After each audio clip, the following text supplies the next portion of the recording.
In this video segment of Progress 2016, we explore the driving force behind the growth of EJ Water Cooperative. How did it all get started?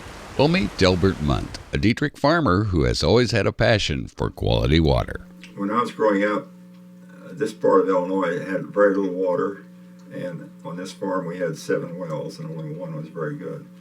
After graduating from the University of Illinois Champaign with a degree in agriculture and completing the Air Force ROTC program, Mundt was commissioned as a second lieutenant in the United States Air Force with his first assignment in Texas, then overseas to England for 2 years before returning to Illinois with his wife and family to take on a new leadership role. I went into farming with my dad and I started getting into the hog business and expanding it, and we needed water, so we didn't have the water here, so we had to dig a pond, and that was adequate water supply, but the quality was extremely poor. The hogs always had, I call it scours, and we always had to give them medication for that, or especially the little pigs. Once they got some age to them, it was okay. Not only did Delbert's family farm need a quality water supply, Dietrich's school made a plea for quality water. And that's the pushing point for me to get into the waters to help the school. Since the school is the center of our community, very important part of our community, they had to have a water supply.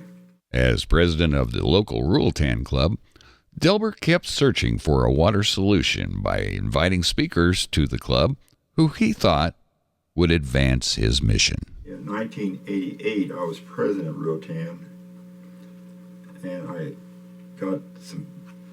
was able to get a couple speakers on water, but it didn't answer my question yet, how to get water to Dietrich or to the rural people. And so I was desperate, and I called up Norbert Saltwell. Okay. And Norbert says, I can't help you, but I can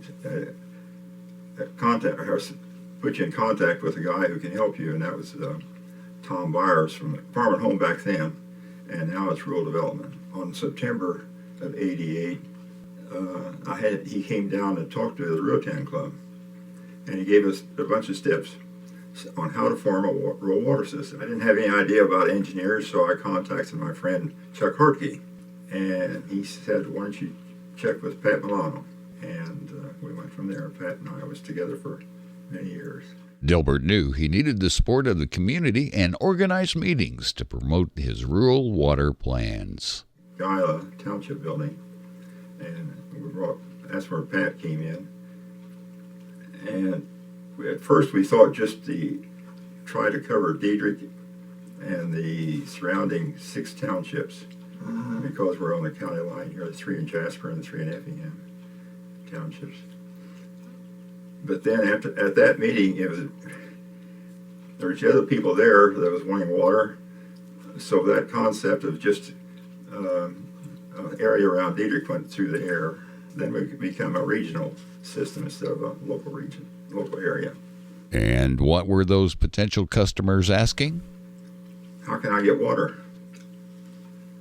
How much does it cost? How soon?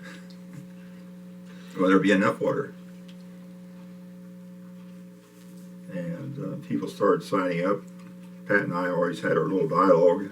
Pat would go first and explain it, and then I would be the second part of the meeting. And they had to trust me. That was a big thing. They had to trust me with their $50 round or payment. We had to have enough to keep going, and I promised the people that if it didn't turn out, I would return their money. And then the bank gave us the use of the old bank building, which is still there. And they said we could have a room or two. We took over the whole building. And they paid for utilities and upkeep, and didn't cost us a penny. Did you ever think it would get to this point? No, never. Never. Beyond my wildest dreams.